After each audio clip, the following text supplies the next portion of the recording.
Harka fuunee kam jirtu daawwattoota keenya kun waliif miidiyaa kan karaa toora YouTube keenya isin qaqqabudha. Hayyeen daawwattoota keenya guyyaa har'aa ammoo gara waldaa hojii gamtaa qusannaa fi liqii deemuudhaan keessumaa tokko isin qabannee dhiyaanneerra nu faana tura.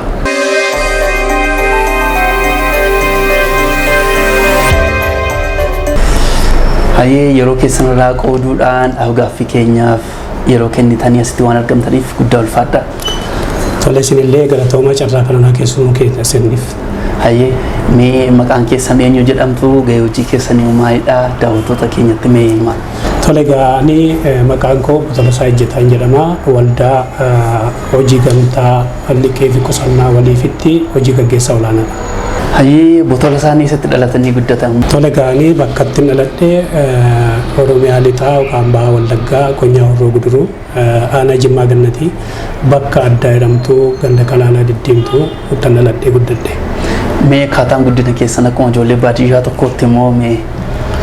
Tole gaani kanan dhaladhee guddadhe baadiyyaattidha. Maatiin koos qonnaan bulaadha. Barnoota illee qabanii garuu amma tokko akka nuti barannuuf carraaqaa turanii kanaaf jalqaba akkuma ijoolleen baadiyyaa hojii eegaltu horii tikaa jabboota tikaa irraa eegallee amma carraan barnootaa nu ga'ee barumsa eegallutti horii tiksinee jabboota tiksineeti guddanne baadiyyaatti maatiidhaaf ergamuudhaan jechuudha.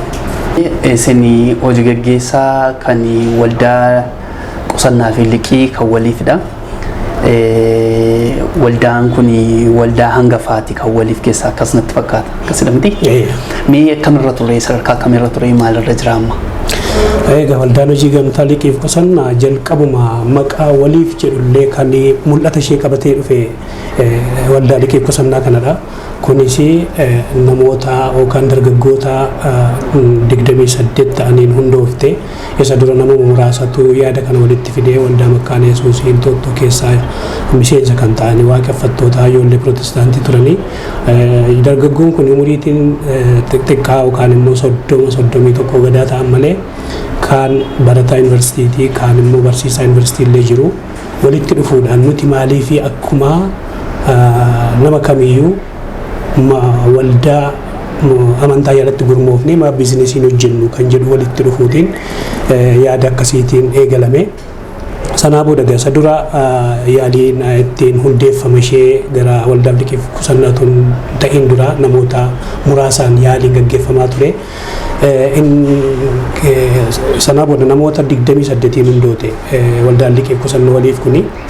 Namoota 28 kana keessaa dhiirri 25 dubartoonni nama 3dha walumaa galatti namoota 23 hundooftee 2006 kan isheen hundoofte waggaa tokko yaalaa turanii nuti 28 taanee waan kana mee hin tarkaanfachiifna hin deemna yaada kan akkam deemsu laallachuu gara waggaa tokko erga turanii booda maddi galiin jiru barattoota hundi isaaniiyyuu kaapitaalan qabu hin jiru.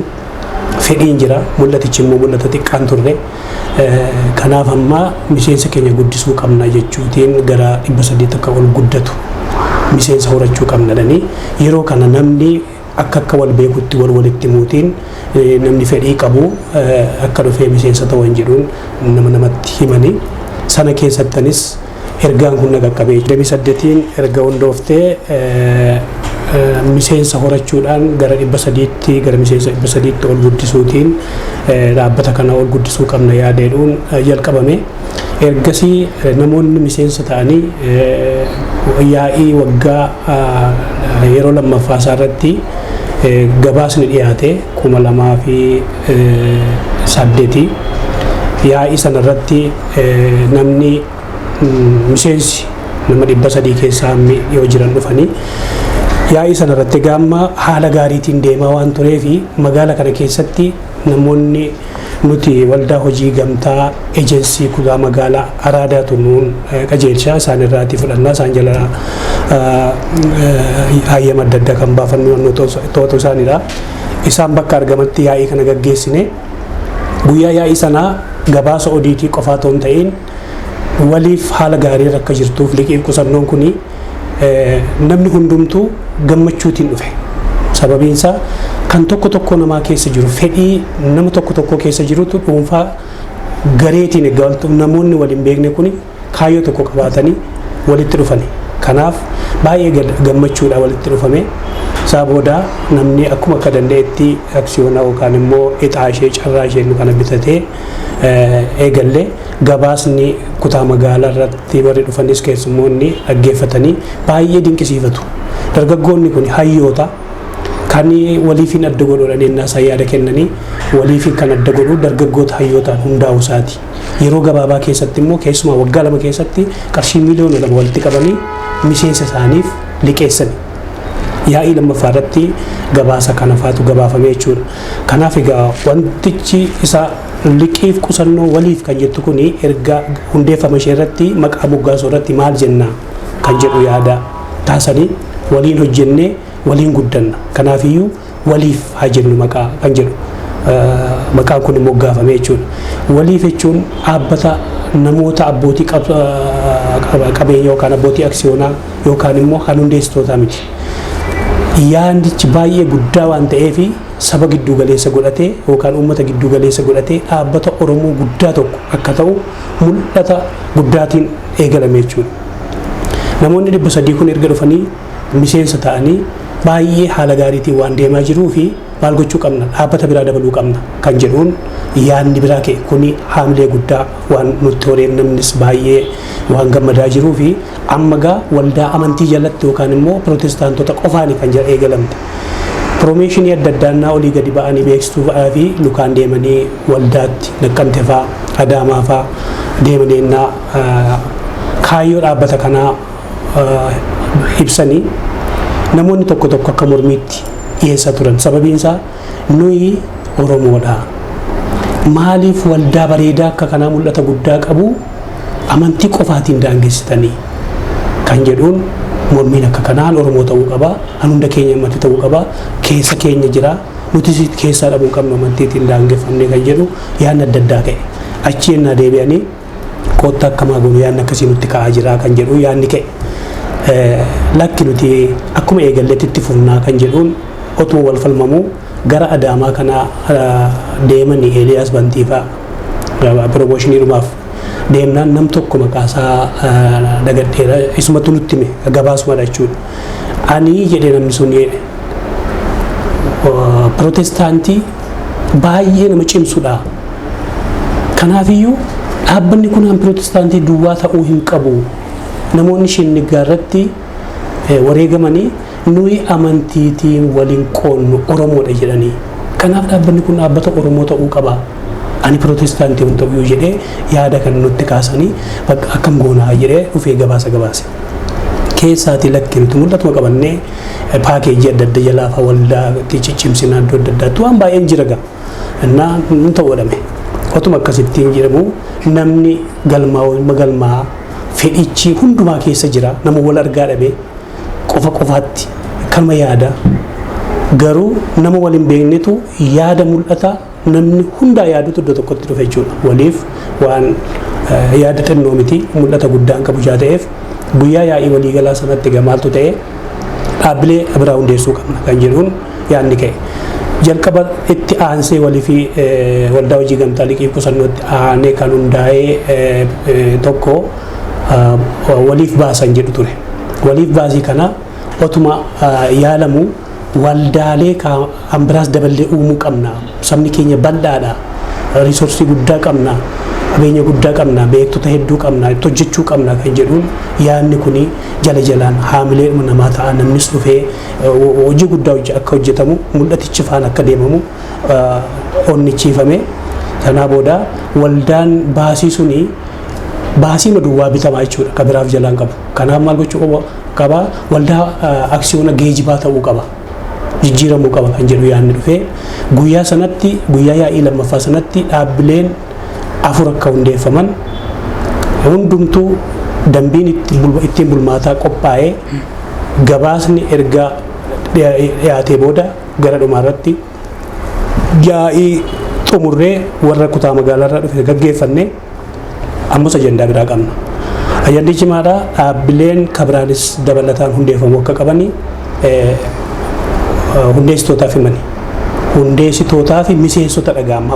Waliif waldaa hojii gamtaa liqii fi qusannooti hundeessitootaaf miseensotadha. Maalidha dhaabbatichi? Tokko uummanni keenya dhaabbata fayyaa barbaada. Kilinika gahaa hin qabu. Hospitaala godinaa yoo deemne illee yaalii gahaa hin yaalu.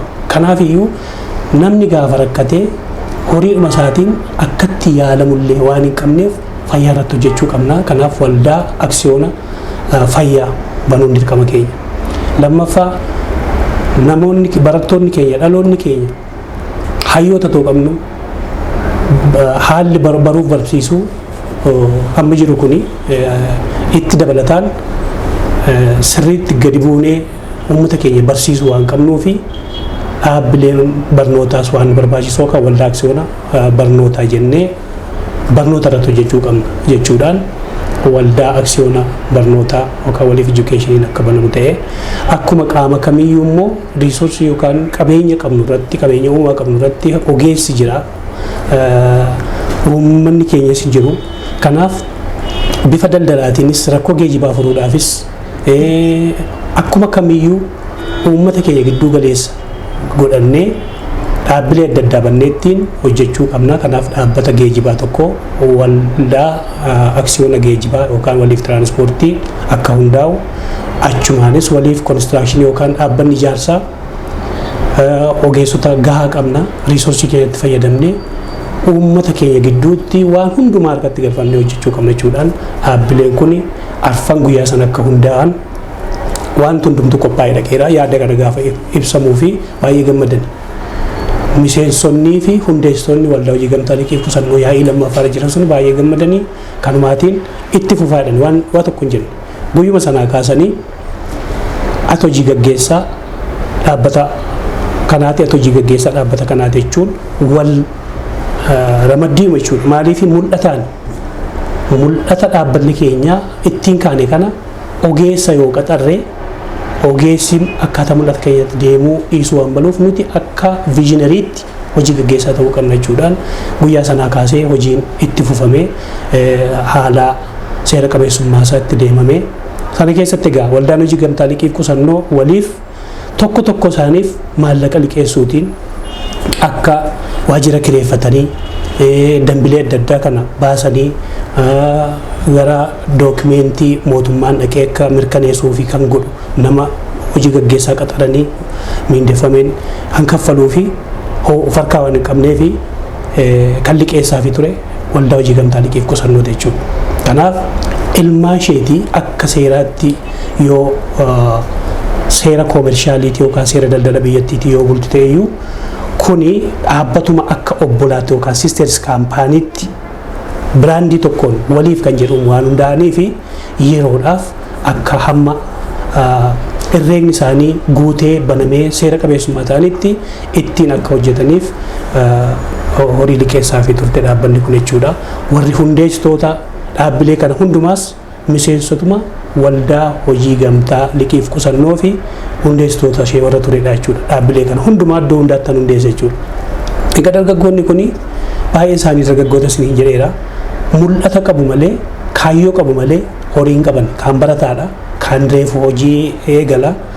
Isa kana egaa qabataniiti kan kaayyoo guddaa kana qabatanii deemaa turanii. Kanaaf dhaabbileen kun egaa amma gara dhumaarratti waldaa agiroo indaastirii jedhamu ja'affaarratti hundaa'e jechuudha innis. Kanaaf egaa amma ja'a ta'anii 2008 hundaa'anii dhaabbileen kun kaan waldaa hojii gamtaa aksiyoonaan bulu seera aksiyoonni daldala biyyattii irratti seera aksiyoonaatiin bulu isheen kun garuu seera koomershaaliitiin bulti. Waan isaan walitti isaanii garuu mul'atadha. Biraandiin isaanii waliifidha. Inni tokko immoo uummata gidduu galeessa godhachuutiin uummanni keenya waan dhabee rakkatee fedhee hawwaa ture kana walitti fiduudhaan nama waliin nyaachuu malee waliin hojjechuu hin beekne kana akka waliin hojjetu walitti hidhuudhaan kaayyoo jalqabaa kan wanni godhee waldaa liqii qusannoo waliifidha. Kanaaf amma akka obbolaa dhaabbilee obbolaatti ilaalamu jechuudha. Kan walitti isaanii biraandii isaaniitii waliif ta'uu isaaniitii iddoo tokkotti hundaa'uu isaaniitii akkaataa kanaan wal deeggaraa wal faana deemaa turan jechuudha. Kanaaf dhaabbanni waliif hamma sadarkaa kana gaheetti egaa warri aksiyoonaa gurguratanii sadarkaa adda addaa irra ga'anii kaapitaala horatanii fagaatanii isheen kun garuu namoonni innaa sana asitti akka tola ooltummaa kaan koree adda addaatti filamee kaan immoo beekumsaaf dandeettii qabuun halkan hamma sa'aatii 4 gamoo waldaa bakka Yesuusii Itiyoophiyaan 5 kiiloo jiru kanarratti hojii hojjetamaa ture. Gaafa gara waldaalee aksiyoonaa kanatti namni hojii isaa akka hojjetan gaafa ramadamanii isheen kun qofaatti hafte abbaa dhabde jechuudha. Dura baatanii waan isheen dhabde kana fuudhanii deemu amma gaa koree miindessuu fi ambos hojii ga'anii jiru. Birrii miiliyoona 2 walitti qabamte kana already liqeeffameera. Promooshinii guddaa ture. Isa sana deebisuu irratti itti gaafatamummaan namni hojjetu dhibee kan achirra jiru boordiidha. Boordiin kan keessaa wal harcaase kana gidduutti dhaabbanni kun maal taati namni gaafatee liqii dhabe inni liqii fudhate deebisuu didee akka dura kaatetti deemuu didde jechuudha. Kanaaf isheen egaa rakkoo chaalenjii kana keessa dabartee namni akka barbaachisu akka namni qaxaramu itti yaaduudhaan uni akka gara dhaabbata kanaatti dhufnee qaxaramnu naannoo 2010 gara dhaabbata kanaatti dhufnee hojii gaggeessaa opereeshinii ta'een qaxarame jalqaba. Mucaan tokko jira ture Fiqaadoon jedhamu inni hojii gaggeessaatti qaxarame. Ji'a muraasa booda haalli jiru baankii daldala Itoophiyaa irraa dhiisee dhufeeti kan inni asitti qaxarame. Maaliif jaalaluma lammii isaaf qabuu fi kan keenya isa irratti hundaa'eeti yaa ta'ee fi innis yeroo ji'a 3 of caalaa hin teenye dhiisee sokke. Sanaa booda naan gara hojii gaggeessaatti fidanii. Kanaaf egaa amma dhaabbata kana deebisnee ijaaruu qabna jechuudhaan isa liqiin irra jiru akka liqii gashanii bifa adda addaatiin itti adeemnee dookumentiilee hir'atan kana akka guunnuu dhaabbanni kun deebi'ee ka'ee iddoo isaatti kaayoo isaa qabatee akka deemu kan jedhuun kunoo biroosharii babbareedduu akka kanaallee ergasii hojjennee ishee kanallee ammatu bocee mana maxxansaatti paakeejii guddaa qabna. Kuni konkolaataadha kuni manadha. Maaliif qusannoo gosa adda addaatu jira waan ta'eef asiin immoo isheen kun saantimaani. Saantimni kun yoo saantima tokko keesse irratti lama dabaltee 3 dabaltee guddachaa deemti. Waan xinnoorraa gara guddaatti akka deemtuuf ishee kanallee fakkiitiin biroosharii kanarratti dambii kana kan jiru hundumaa ishee kanas akkasitti hojjennee ofirraa kaana jechuudha. Hayyo obbo Tolosaa amma sheerdoonni keessa yookaan abbootiin qabeenyaa keessa miseensi keessa nama meeqa ta'ummaa baay'inaan? Tole gamma miseensi keenya yeroo 300 irraa kaasee aksiyoona 2012 akka lakkoofsa biyya kanaatti odiitii goosifnee yaa'ii waamnee murtii adda addaa nuu dabarsaniiru. Amma kanatti gara 1,060 kan galmee keenya irra jiru. Miseensa 1,060dha kan jiru. Isaan kun egaa bakkee adda addaa jiru. Dambidooloo irraa kaasee, Naqqamtee irraa kaasee, kallattii adda addaa fagoo irraati oromummaadhumaaf keessaa dhabuun qabu kan jedhuutiini. Dameen jalqaballee egaa Naqqamteef Dambidoolootti banamee ture. Achiitis amma tokko yaallee haalli tokko gaafa ta'uu didu yeroodhaaf achi cufneerra amma sabbataa Adaamaatiin qabna. Kanaaf nama 1,060 hin qabna. Miseensi keenya amma kanadha jechuudha. Isaanii yoo hundumtuu yeroo isaanii eeganii qusatanii dirqama isaanii bahu jechuu miti. Maaliif hubannoo qusannaa kana namni keenya qabu. Mee asirratti gaaffii tokko isin gaafadha. Oromoonni saba bal'aa saba guddaadha. Namni 1,060tu gara miseensa keessanii jechuun baay'ee xiqqaadha gara miliyoona 60 keessa jechuudha. Mee Oromoon gaafa mammaakuu waan kaanii ol kaanii fuudhuu jedha. Kan biraa immoo bifa waa qusachuudhaan yeroo dubbatu boriin beekneen qadib konshee sagalisin jedha. Kana jechuun maala isa borii yaada wanti har'atti fayyadamnu kaawwachaa deemuun gaariidha waan jedhuun barsiisa bifa mammaaksaatiin gaafa dubbatu jechuudha.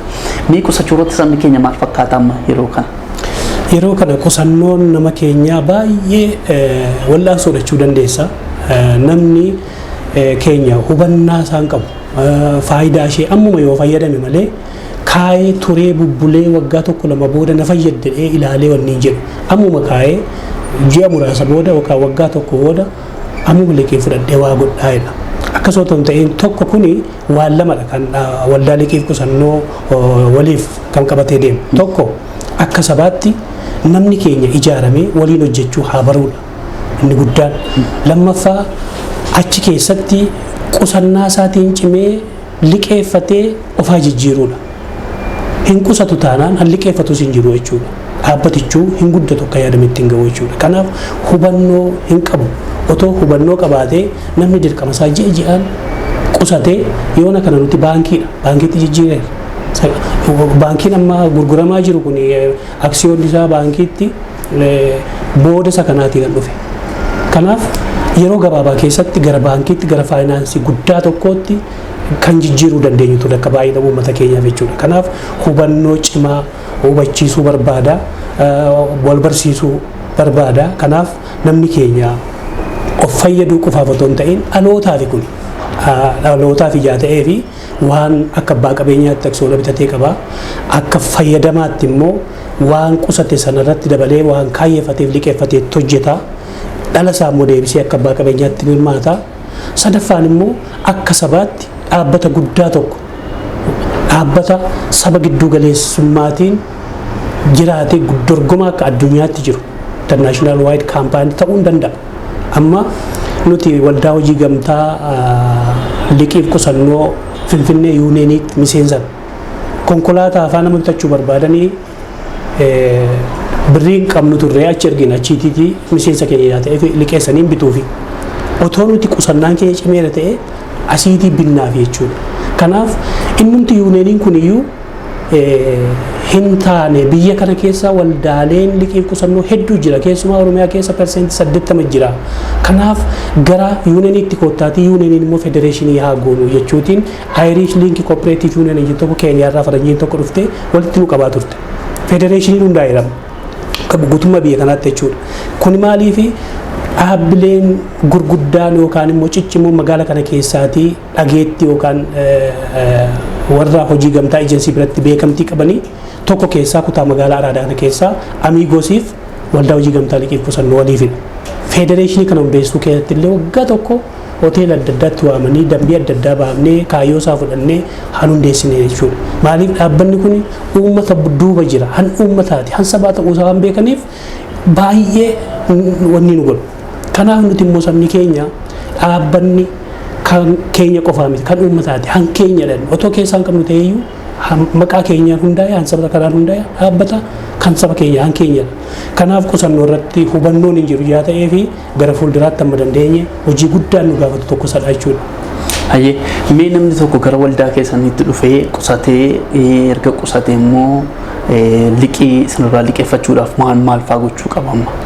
Egaa namni tokko akkuma seera dambii ittiin bulmaata keenyaa irrattidha. Namni miseensa ta'uu barbaadu tokko kaayyoo sana fudhachuu qaba jalqabamu dursee jechuudha. Erga fudhatee booda qarshii 2,000 yookaan immoo aksiyoona xiqqaan 2 itaan bitata. Lamaa gadi hin jiru. Guddaansaa aksiyoona 100dha yookaan qarshii 100 isaa ol dabarsinee hin gurgurru. Gatiin galmee qarshii 50 irraa ka'ee 100, 200, 400 hanga 500 jira. Kanas yaa'ii murteessa. Maaliif yaa'iitu murteessaa deema. Dhallee persentiidhaan persentii 13.5 kan liqii 15 ture jalqaba. Amma namnaa fayyadamuudhee yaa'iin gaafa 2012 taa'ee fooyyesse gadi buuse 13.5% namni amma 300tti liqeeffatu. Isaa ol immoo investimentiidhaaf warra liqeeffatan konkolaataa manaa bituuf, konkolaataa daldalaa bituuf, mana ittiin ijaarrachuuf investimentiidha isaan kun birrii guddaa qabu jaa ta'eef. Warri kaan immoo qarshii 10, 20, 30, 40 irraa kaasee warri liqeeffatanii persentii 13.5 akka liqeeffatanidha. Warra investimentii persentii 14.5 hammanaa qarshii persentii 15 waggaa 10f liqeeffatanii hojjetu jechuudha. Isaan kun investimentiidha. Birrii qabu yeroo dheeraatti fudhatanii akka ittiin hojjetaniifidha. Kanaaf ulaagaan jiru miseensa ta'uudha. Miseensa ta'uun immoo qarshii aksiyoona 2 bitataa qarshii 2,000 aksiyoonni tokko qarshii 1,000dha. Gatiin galmee amma 500dha. Yaa'ii murteesseeru. Gaafa yaa'ii murtee kaaseen biraatti jijjiirama jechuudha. Persentiidhaan bitan keenya aksiyoonni gurguramu persentii 10 kan jedhuun qabuun keenya. Dhibbaanis biti 10nis biti 2 biti qarshii 500 gatii galmee. Kan arga miseensa ta'ee booda ji'a walitti aansee ji'a 6 qusata addan kutiin miseensa ta'ee jechuudha. Sanaa booda tajaajila barbaadu gaafachuu danda'a. Gaafachuu danda'a jechuun immoo immediately argata jechuu miti. Warafaa qabatee namoonni dura isaa jiran waggaa 1 waggaa 2 fixanii liqii gaafatanii tartiiba qabatanii ta'anii jiru.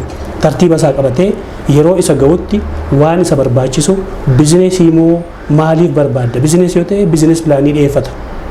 Kanan itti hojjechuu barbaada hin ilaalama. Bizinees pilaaniin kee kuni sin baasu kisaaraas keessa si gashaa kanaaf jijjiirii jedheeti dhaabbanni kun immoo hojjettoonni dhaabbata kana ulaagaa jiruun jijjiirsisuu danda'a. Maaliif innis horii argadhee yoo milkaa'uu didee kisaaraa keessa gala. Akka kisaaraa keessa hin galleef kana ilaalaa jechuudha. Yoo immoo liqii emergency loan jedhamu jira. Ani rakkinaaf namni liqeeffatu sana ilaalee hamma miindaatti liqeeffata. Namni tokko miindaa qabatee waajjirri iddoon hojjetu xalaa barreessaa fi miindaan isaa amma kana hojjetaa dhaabbataadha. Yoo inni rakkoo adda addaatiin gadhiisellee sin beeksifna jedhee nama tokko addana keessa wabii godhata. Sanaa booda 100 waggaa 3 laannaaf jechuudha.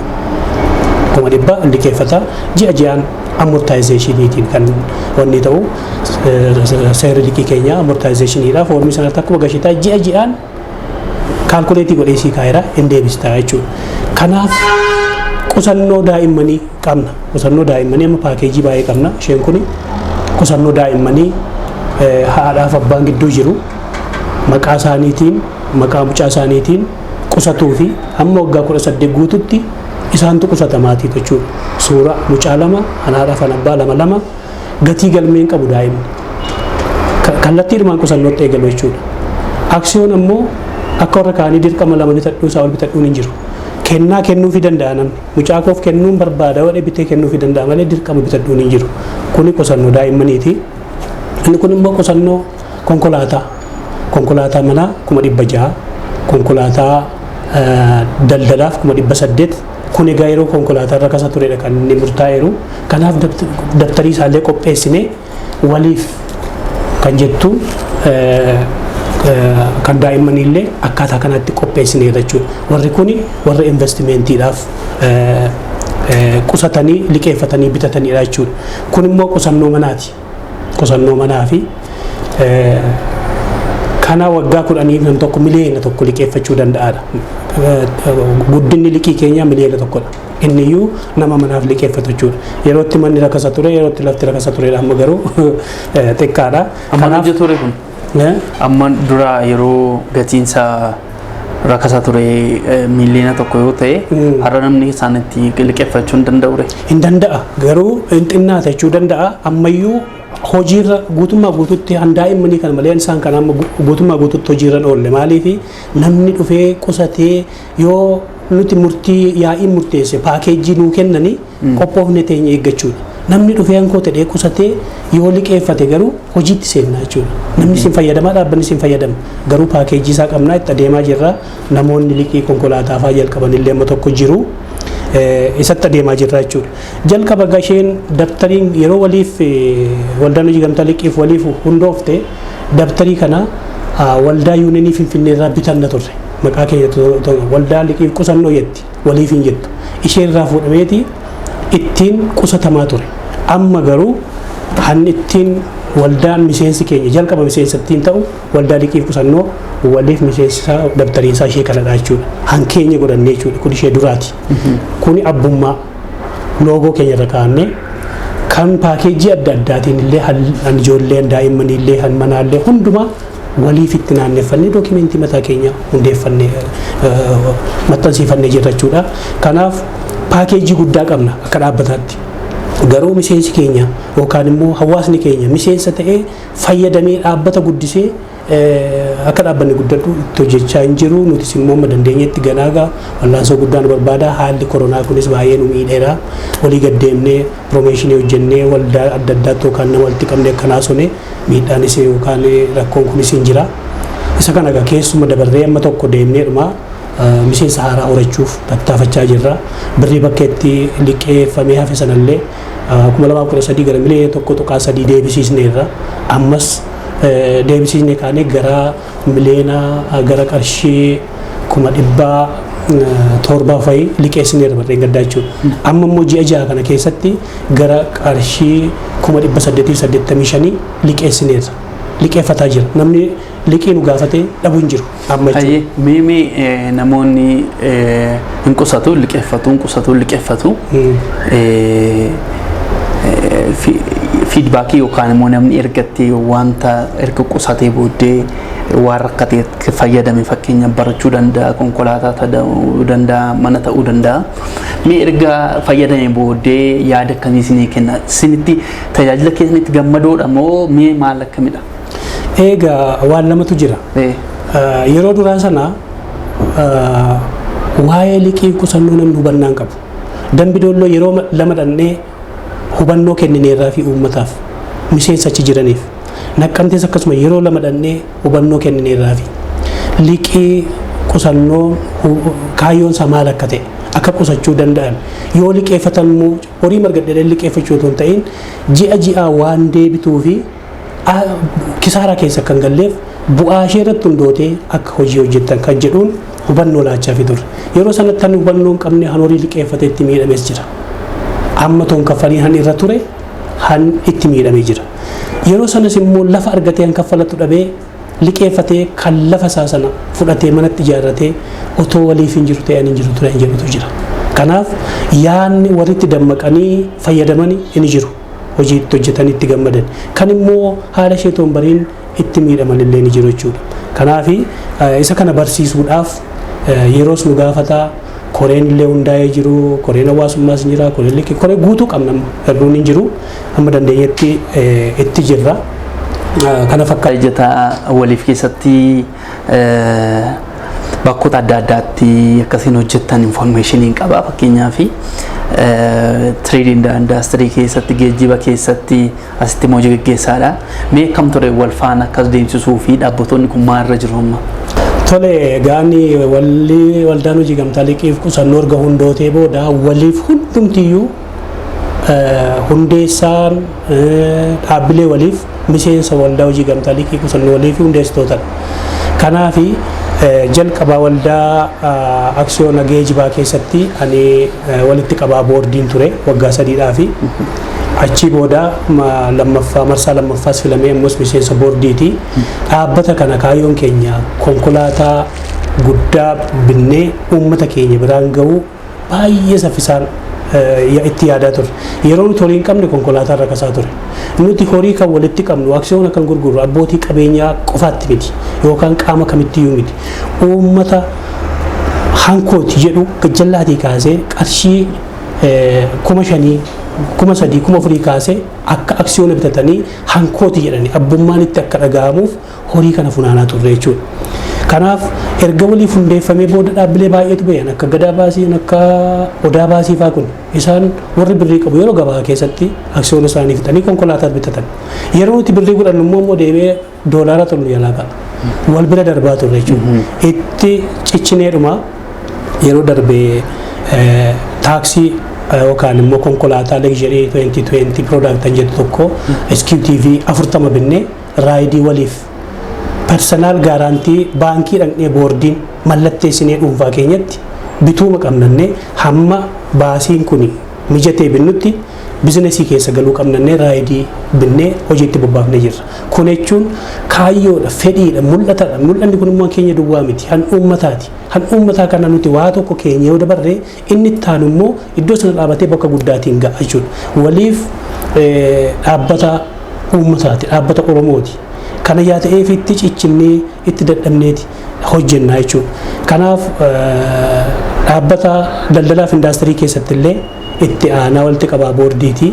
Kunis mul'atuma waliif tokko waan ta'aniif fedhiin keenya dhaabbilee gurguddaa Oromoon qabaachuu qaba akka waliigalaatti. Oromoon walitti ijaaramee diinagdeetiin cimuu qaba. Riisoorsii yookaan qabeenya uumamaa qabu irratti hojjechuu qaba. Beektota isaa biyya bakkees ta'e keessas walitti qabee yoo ijaare ufuma keenya iyyuu waan barbaannu hin qabnu.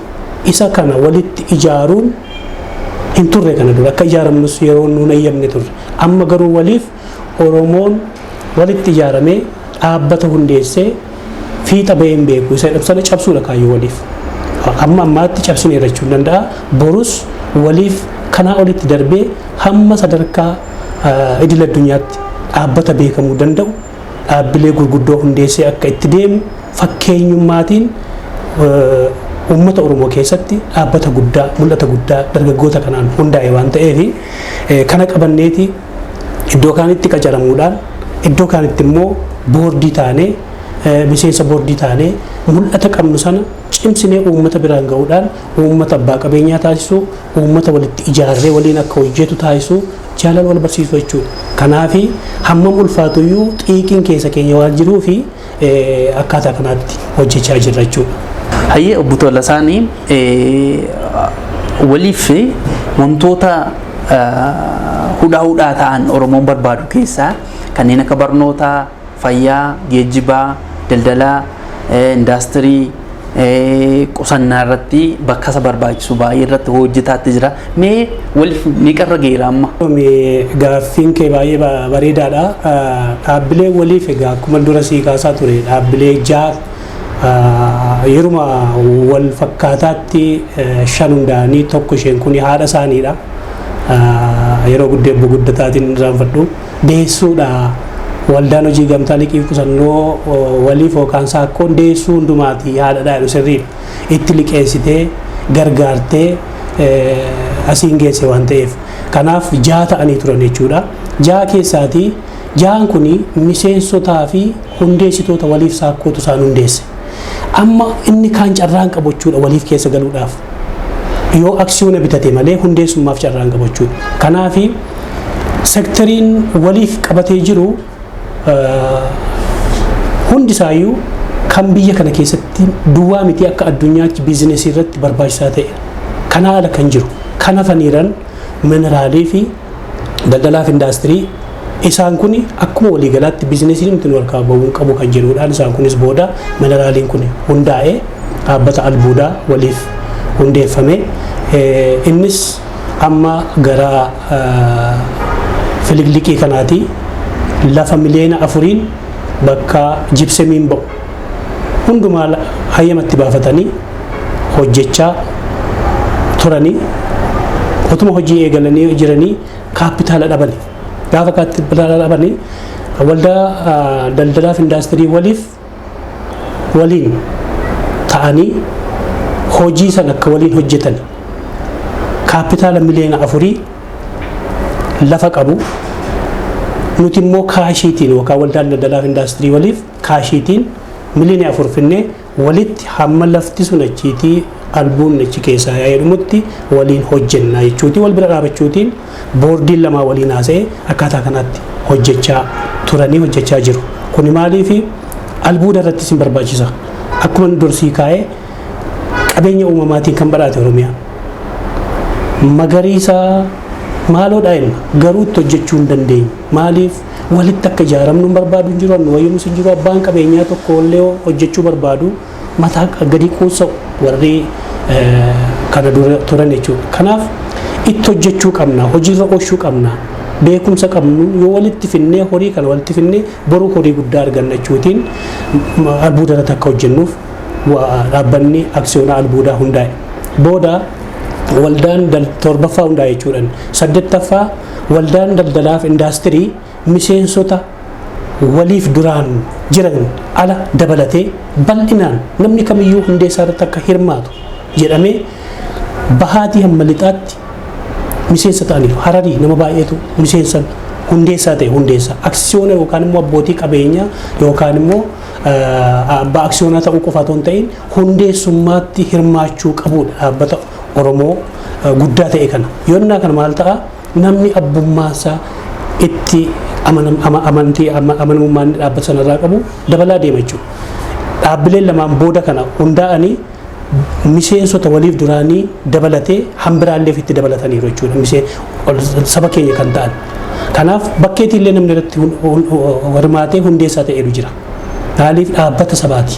Dhaabbata namoota yookaan abbootii qabeenyaa muraasaa miti. Dhaabbata sabaa ta'eef sabni immoo irratti hirmaatee hundeessaa ta'ee hankoo ta'ee kanaatii olitti hojjechuu akka danda'uuf 8ffaa irratti waldaan daldalaa fi indaastirii hundaa'ee kan adda isa godhusa warra dura hundeessine tokko arfaffaatiin akkuma seera biyyattiitti hundeessine tokko aksiyoona qabu keessaa tokko arfaffaa kaffalee hundeessa hamma waggaa 5tti waan isarraa qabu ofirraa qabu kaffalee fixa jechuudha. Hamma waggaa 5tti garuu kaapitaala guddisuun xinnoo yeroo waan fudhatuu fi guddina isaa mul'ata qabu wajjiniin harkisaa chaalenjii nutti uumaa ture. Kanaaf sanarratti muuxannoo waan argannee fi waldaa daldalaa fi indaastirii kaashiitiin hundeessine. Namni amma kaffaleen akka hundeessaa ta'u. Gaafa seera qabeessummaa argatu yaa'ii walitti waamne kaapitaala guddisne. Kaapitaala 300,000 gabaarra oolchine jechuudha daldalaa fi indaastirii. Har'a yoo gurguramee dhume miliyoona 300 kaashiidha jechuudha. Kanaaf aksiyoona kana gurguruutti ta'anii kan inni kaapitaala guddaa walitti qabachuu danda'eefis waan kaashiitiin hundaa'edha. Lammaffaa miseensonni kallattii adda addaatiin akka durii dhiyoo kana keessatti egaa yeroo jalqabaa akkuma isinitti himee bara dhoksaatii milkaa'inummaaf qulqullummaa jiraayiti malee otuma isheen oliin ka'een jechuutti gadi qabamtee hafti turte waliif garuu haalli yeroo sana ture haalli siyaasaa raafamuun siyaasaa yeroo sana tures yeroo mijataa dha yaada. Kanaaf waldaan daldalaa fi indaastirii kaapitaala walitti qabatee naannoo miliyoona 60tti gurgureera already isaa ol deemaa jira. Warshaalee adda addaa dhaabuutiin horii walitti qabe kanaan naannoo Ashwaa Meedaatti warshaa Baalashayee erga oomishuutti ka'ee waggaa tokko fixeera baay'ee haala kwaalitiitiin oomishee gurguraa jira. Warshaa bunaa achuma cinaatti ijaaramee inni warshaan isaa ijaaramee dhumee maashiniin isaa biyya alaatii galuudhaaf naannoo miliyoona 9tiin kaapitaalli isaa qabamee hojii piroosii irra jira. Sadaffaa naannoo Horroo Guduruu magaalaa Shaambukeetti warshaa nyaataa yookaan immoo food complex factory jedhu achitti ijaaramee alreedy'nis dhumaa jira. Achuma naannoo magaalaa Shaambuurraa xinnoo gara baadiyyaatti kan baate warshaa zayitii nyaataa EWL Oil Factory isaan kun lamaan ijaaramanii dhumaniiru. Gara meeshaalee gashuu yookaan opereeshiniitti tartiibaan yeroo isaa dabaleen yookaan immoo haalli hojii isaa itti qabamee boordiinis manaajimentiin itti adeemamaa jira. Kabiraas warshaan daakuu boqqolloo naannoo jaartee keessatti ijaarameera. Bakka boqqolloo hin jiru yookaan bakka riisorsii hin jirutti warshaa dhaabuu daldaluu kaayyoo waldaan daldalaa fi indaastirii isa kanadha jechuudha. Kanaaf akka waliigalaatti dhaabbileef waliif 8 ta'aniiru yeroo ammaa kana. 8 kun daldala biizinesii addunyaan of harkaa qabu hundumtuu waliif harka jira. Hanaaf hin jiru hundumaa keessa jira jechuudha. Kanammoo gaa namoonni keenya beektonni keenya uummanni keenya waliin qonnaan bulaatti siiqnee hojjenne isa buna dhaabu wajjin itti siiqnee hojjenne isa horii horsiisee bulu itti siiqnee hojjenne achumatti fayyadamaa ta'annis nuyi sirraa fuunee galtee warshaa galtee daldala keenyaa godhanna jechuudha. Kanaaf waliifiin saba kana tajaajiluuf saba kana walitti fidee dinagdeedhaan guddisuuf qabeenya uumamaan qabnu kan sirriitti itti fayyadamuuf mul'ata guddaa dhaabbata godhatee ka'e waan ta'eef akkuma waliigalaatti Oromoon dhaabbata dhaabee milkaa'een beeku jedhu waliif cabsee darbeera akka gaakabootti. Kanaaf kanaa olitti hin guddataa dhaabbata 8 irra geenye irraa kanaa olitti dadhabnee hojjenne dhaloota warra booda keenya jiran immoo fudhatanii dhuka uudheetanii yaadan. Daawwattoota keenya qopheessinitti baay'ee ka gammaddan abdii guddaa qabnaa sagantaan keenya gara xumuraatti deemaa jira nu hordofaa mallee. Baay'ee obbo Tolasaan namni hojii hojjetu mudannoo hin dhabu mee wanti si mudatee jira? Egaa mudannoon baay'een ni jira. Mudannoo jiran keessaatii waanuma lamaan tokko si jechuu barbaada. Sakaan yeroof keenya yerootti itti deebina. Mudannoon tokko ani waa'ee waldaa liqiif hojii gamtaa liqiif qusannoo waliif kana jajjabeessuutti waliin warra koree wajjin teenyee walgahii turre halkan inni kaan hojiirraa dhufaa 11 booda dhufaa kanaaf marii adda addaa tura hamma sa'aatii 4 3 5tti teenya kanaaf imma gaaf tokko sa'aatii 4 fa'itti walgahii kana 5 kiiloo gamoo makkaana yesuusii shanaffaarradha waliif hundi ishee hunduufte jirradha achitti walgahiitii baanee hunduu raayidiitiin gale. mana isaaniitti taaksiidhaan laadaa kana lagaa raayidiin hin jirtu annasii laadaa isaan galan innaan ani laadaan gaafee gaanis taaksiin hin jiru laadaa meeqa gatiin birrii 250 eessatti galtu turte ani Maganaanyaattan gala 5 kiiloodha kanaaf sa'aatiin 4 fi walakkaa darbeerayyuu ani gaa birrii qarshii 250 naan jette ani immoo qarshii hin qabu hojii hin qabu hojjetaa miti kuni xiiqii hirmaa fi hojjenna waan ta'eef qabeenyas qabaannee miti lukaan galuun qabaa jedheetaniin lukaan Maganaanyaatti gale qarshii 250 naan jette kanaafi akkama sa'aatii sana sa'aatii 4 booddee xumurtan achi sa'aatii 4 booddee xumurree sana booda 4 walakkaa annaa ta'u hundumtuu garagara isaatti galee ani taaksii laadaa gaafannaan qarshii 250 250 hin qabu lukaan hin galee maaliidheen lukaan aspaaltii qabadheetanii egaa tilmaamaan naannoo baay'ee humni ture sirriitti hin fakkaatu nan deeme ka gaariitti sa'aatii tokko caalaa hin deemne naannoo sa'aatii 5 garuu karaa irratti humtuu sin hin mudanne wanti isin karaa irratti tokko hin jiru akkuma nama guyyaa deemutti gammadee deemee gale kanaaf shakkii isin qabun ture maaliifi wanti hojjennu hundumaa itti amannee yoo nutti dhiyees waan hundumaa wanni yaa onnannee hojjennuu fi mudannoon yeroo sana akkasitti namdattee halkan galeechuu kooti. Inni lammaffaa yeroon biyyaa dhufe egaa haalli magaalaa fi baadiyaan tokko miti magaalumti godina jirtuu fi magaala guddaan kunis tokko miti atoobisii Ambassaa kana jira.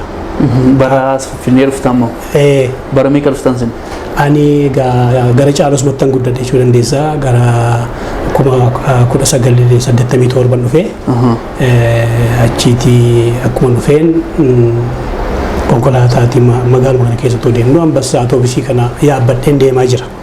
Toon deemaa jiru nam tokko keessa afaan Amaariffaatiin Ambassaa meexxaachidha lakkoofsa biraa eega fakkaatan leenci dhufteedha naan maa jechuudha ani immoo leenca 5 kiilootti dhaqee ilaalee 6 kiiloo leenci immoo akkamittiin nama keessa deemtu immoo akkamitti dhufte dheetanii Ambassaa meexxaachina ani leencan barbaada inni Ambassaa meexxaachina namatti isin himnee callumadhee ilaalee gaafan atoobisii sanarra bu'ee ammas leencuma barbaadan Ambassaa meexxaachina eessaan dhufte akkamitti dhufte nama nyaattuu jedheen ilaala booda atoobisichi nurraa bu'eeyyuu Ambassaadha suura irra jira kanaafi mudannoon kun mudatteetti isheen irraan badhu kanaaf mudannoo akkasiitu jira sakaan immoo yeroo bal'inaa walitti deebinaa jira mudannoon irraan fatamnedha mee obbo Tolasaanii barreessaadhasi erguma sunitti siqeenya gambalee malee baay'ee kitaaba akkasiin barreessitanii beekuun ture kitaaba 2 barreessaniittu qeerroof qarree kan jedhuu fi kitaaba kana kan deessuu maseente kan jedhu barreessanii mee sini akkamiin baay'ee maxxanfamne moo baay'ee beekamne maal rakkoon jiru egaa takka Oromoon barreessaadhas artistiidhas Oromoon hundumtu sababiinsaa quuqqaa keessa isaa jiru inni tokko weedduutiin sirbee of keessaa baafata geerarsaan of keessaa baafata kaan immoo barreessee barreeffamaan of keessaa baafata kaan immoo boo'ichaan of keessaa baafata kanaaf dhimmi uummanni Oromoo kan Oromoon barreessu hamma ammaatti kitaaba jaalalaan arginu yoo waan jaalalaallee barreeffame soogoof soorgootiin fakkeesseeti kan inni barreessu akkuma sirba Abbitoo Kabbadaa dhaggeeffachaan guddadhe shurrubbeen hin qaaritee isheedhu shurrubbeen intala bareedduu sanatti hin beekan ture ijoollummaa koo garuu shurrubbee ishee intala sana miti akkasittiin uummanni Oromoo hundumtuu artistiidhas barreessaadhas kanaaf anis quuqama keessa koo jiru kana baafachuudhaa fi kitaabolee lamaan kanan barreesse deessuma seente kitaaba jedhuu fi qeerroof qarree kan jedhu kana barreesseera. Isa duwwaas miti ani walaloo sirbaallee nan barreessa. Obboleettiin koo Caaltuun jedhamtu jirti. Sirba kenneeraa fi baandii gadaa miseensa baandii gadaa turte. Shamarree baandii gadaa keessatti qofaa ishee haftee biyya keessatti haftee ishee turte baandii gadaa cufamutti warri kaan dura ba'anii deemaniiru. Isheef illee walaloo barreessee sirba sirbiteetti. Sirbi kun sirba qabsooti. Sirba soogoof soorgoo qabudha. Sirba waa'ee haadhaa, waa'ee gootota wareegamanii kaasudha. Kanaaf yaadatamuu walaloo isaa. Egaa amma tokko keessaatii seenaa Aayyaa koo jedhu tokko fa'aa jira. Seenaa haadhaati. Oromiyaan haadhaan fakkaatti, haati jaalatta, jaalalaan fakkeessita. Biyyi garuu kan abbaati, abbaan waamta.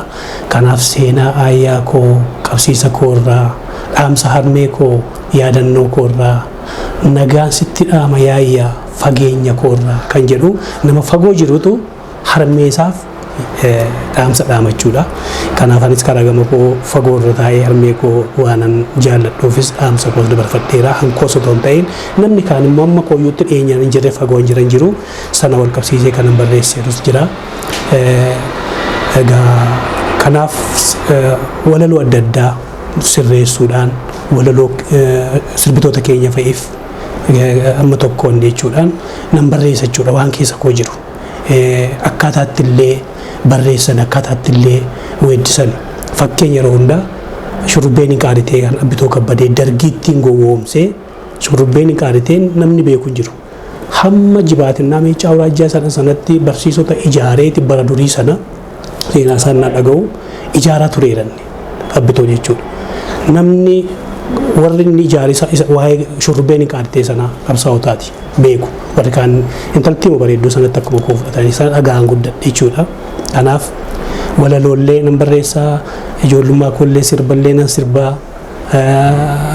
Kanaaf akkan ani barreessaa ta'uuf immoo kan na kakaase keessa waan jiru jaa ta'eef waa'ee dhuma deessuma seentee kana leensee kan jettu haadhaadha. Leenseen deesseetti garuumma seente. Maaf deessee maaf maseente mata dureen isaa yoo anattuu ajaa'iba deebisuu hin danda'u. Ofuma ishee dubbatti deessuu ani hin deenyachuuf daheeraa jette. Daheerachuuf immoo dhala rakkoo keessaa na baasuu hin qabu jette. Kanaaf ani deessuu uumama seenattee of gaafatti. Kanaaf Waaqayyo hamman dhala godhee yookaan dhalli hambaan du'aa hafee rakkoo keessaa na baasutti yookaan immoo si'achi dahee hamman dhala rakkoo keessa na baasu argadhutti ani leenseen deessee maseente of malee hin qabu jette. Sanaa booda seenaa ishee baay'ee odeessiti, haasofti. Lammiin keenyas sabni keenyas otoo jirruuti ofuma keenya wal dhabnee of dhabnee wal ta'uu dadhabne.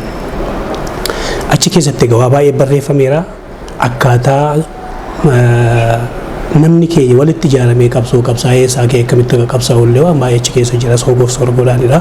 Kana inni tokko kun egaa waggaa 14tti kan isheen maxxanfamte akka ni warra Abashaa kanatti 1994 kan Abashaatti kanan mata dureen isheen dhuftee barreessuu eegale.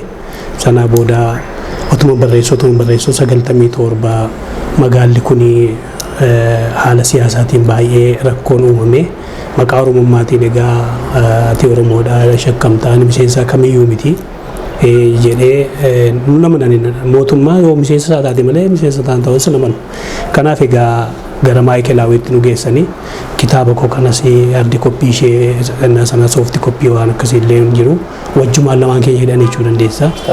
Kitaabatti kodeessuma seente kana baay'een itti dadhaba ergaa guddaas qabdi fakkeenyaa yookaan immoo ergaas nama dabarsitti yaaduuf akka dhalaan gafaattan ishee ilaala. Adeemsa keessa gaa Maayikelaawwii turte booda achi gara ji'a 2 duwwaan ture. Filannoo booda warri qindoominaan kun immoo ani haala jiru ilaalanii booda wabiitiin baane kitaabni kochatti haftee nan ba'e. Ishuma kana ciccittuu ishee walitti funaan immoo deebisee yaadni sana keessa jira barreessee nan kaa'ee jechuudha. Akka duraa iddoo tokkoon keenye koppii godhee iddoo nama bira kaawwadhee ammas naannoo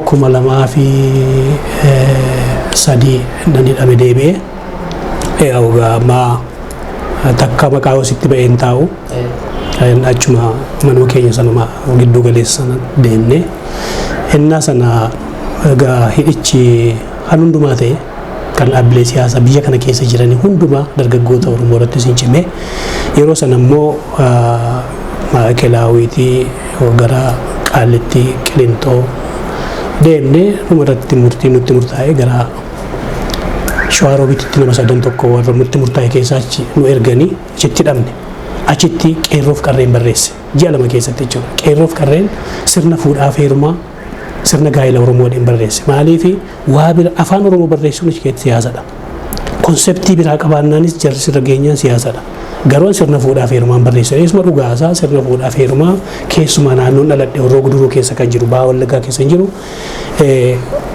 baateetti daddabalteen barreessitu aadaammoon hir'istuu ittiin dabaltu waanan beeku sanachi taa'ee barreesseen mata duree kana qeerroof qarree jedhe sirni fuudhaaf heerumaaf qeerroof qarree gidduutti raawwata yeroo ammaa kana keessattis haa ta'u hojii guddaan hojjetu humna misoomaan qabu humna kamiyyuu kan sirraa deebisuu danda'u qeerroof qarreedha isa kanas soogoof sorgootti gochuudhaan gundoo booree immoo filadhe gundoon booree gundoon irra kaa'ee gundoon suni mallattoo mataa ishee qabdi dargaggoo fi qeerroon akka wal lolanii qarreen akka wal lolanii irratti dhumarratti garuu qeerroon akka injifatee dibaabee sana ol agarsiisee injifannoo agarsiisu barreessaa suuraan agarsiisaa akkasittiin eelaa keessa koo jiru sana warra sana sirna fuudhaaf heerumaan barreessadeen keessa barreeffadheen ba'e jechuudha hidhaa waggaa 4 fixeennaan ba'u akka carraa namni qarshii naa kenne walakkaa ishee 20 40 ture qeerroof qarreen dura maxxansiise sababiin isaa inni kuni tokko isheen kun sirna fuudhaaf heerumaatii keeveriin ishee sin bareeddi namni dafee haa bitatu piroomoshiniif ittiin baa kana ishee kana immoo haalli yoonaa biyyatee namni akkasuma horii waraa kenne itti aaneen maxxansiisadheen kaa'e akkuma sanaan naa biyyatee 2014 qeerroof qarreen maxxansiise qeerroof qarreen moggaasni isaa tokko yeroo sana qeerroon qabsootti ijaaramee jira. Egaa kanumaaf egaa ani barreessaa ta'uun kosee kana dhiyaatee fi ammas kitaaba isa ammaa kana gabaarra hin jiruun beekamuu jedhuun innisuma baay'ee eebbisiisuuf illee dhangalma aadaa Oromootti kitaaba Baqqalee Garbaa isaa mul'atan qaban wajjiniin lama taanee eebbisiisuuf galma aadaa gaafa gaafannu kitaabicha fidaannaan kitaabichatti agarsiise sanaa boodaan kitaabni kee kuni waan adda addaa sotiyaa ta'ee fi asittiin eebbisiisamuu dha. Hawaasa isaanii naasa'uuf. Kanaafi namni galma aadaa sanaa jiru abdii waan akkasumatti fakkaata kanaa booda hin hafe eebbichi an Baqqalaa sin hafe ankoo sin hafe eebbifameera inni gabaa irra gadhiifne kanaafi koppii 2002 ture kan maxxanfameeru godina adda addaatti kan gara biyya alaatti illee ergine egaa kitaabni barreeffama malee namni horii isaa deebisee si wanni jedhu kanaaf hin dhume gabaarraatii amma deessuma seentan jedhu kanatu xiqqoo mana kitaabaa Buraayyuu jirti achiin yaadannoodhaaf ofii koo fudhadhee qeerroof qarreenis hin jirtu soofti koppii ishee jira qeerroof qarree sana keessatti jireenya ayyaanaa maarimee harkaa kaasaa fi zeenuu mokonniin irraanfadhu sirna fuudhaaf heerumaa keessatti bara 80moota keessaa sirba guutuu sirna fuudhaaf heerumaa sirbaa turani isaan kana ambaasaaderoota aadaa jetteeti kitaabni qeerroof qarree isaa muuddeetti isaanuma kanaaf suura isaaniillee bara sana dhabeen han maarimeen qabaa warri kaan suura warra kaanii waan dhabee fi suuruma ishee keessaan warra kaan akkanaa ilaaltanidheen yeroo sana maxxansiise amma garuu hansaanii lamaanis argadhee maarimees jira idiitii godhee suura isaanii argadhee kaa'eera jechuudha. Kanaafi amma akkamitti gara fuulduraatti maxxansaa haaraadhaan irra deebitanii maxxansuudhaa fi karoora qabdu?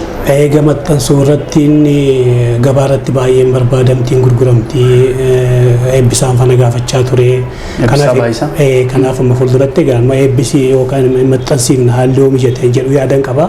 Kan biraallee akkasuma mata duree haaraa lamaanan eegalee gidduutti dhiisee jira. Egaa kitaabni yoo jalqabdee walirraa kottee xinnoo itti deebi'uun ishee dadhabsiisti. Hojii waliif kanas idduma argeetu yaalna adda addaa jireenyas jira. malee barreessuu baay'een jaalladha baay'ee keessa keenya kan jiru waa'eedhuma keenya jaata'ee fi kabiraan qabu gara fuulduraatti egaa waaqayyoodhee isaan kana koppii isaanii maxxansiisuuf haala mijeessuu yookaan ispoonsera gaafachuu ta'a akka horii barbaade jaata'ee fi waan hundumtuu akka durii miti dabaleera kana fakkaatachuu gooti. Mee gaafan kitaaba keessan gaafan ilaalee dudduuba isaa irratti barsiisaa lammii jedha. Mee maqaa kana jijjiirrattani moo akka maqaa lammaffaattiidha kan isin? Egaa Oromoon maqaa baay'ee qaba. Maqaa ammachiisaa qaba. Maqaa manaa kan maatiin itti waaman qaba. Kan immoo moggaasaas ni qaba. Ani garuu tokko maqaa qalamaa kooti. Barsiisaa lammiitti namni iyyuu kanaan na beeka. Maqaa dhaloota kootiin namni baay'ee maatii koo ta'e malee namni na beeku hin jiru. Namni baay'een barsiisaa lammiitti kan na beeku. Kanaafi maqaa qalama kooti. Kanaan beekamallee yeroo baay'ee jechuu kooti.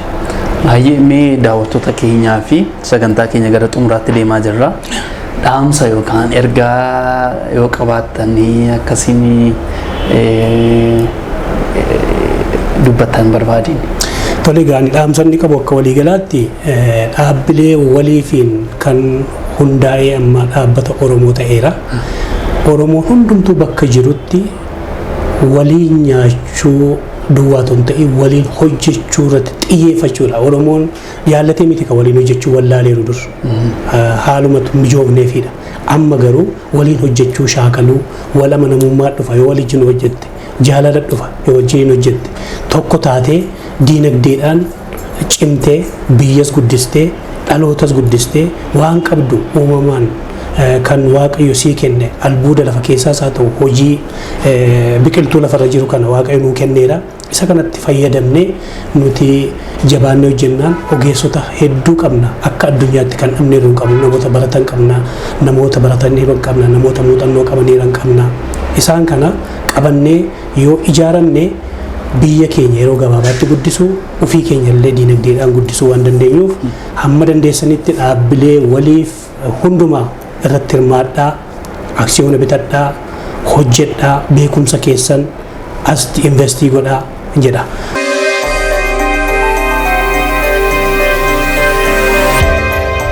Wantoota keenya qophiin qopheessinitti guddaa irraa akka barattan abdii guddaa qabna. Qopheessaan qophii kanaa Anduu Geetaachoo fi ogeessi kaameraa keenya Amaanuel Waaqtoraa ture. Torban keessummaa biraa qabannee walitti deebinaa hangasitti nagaan turaa.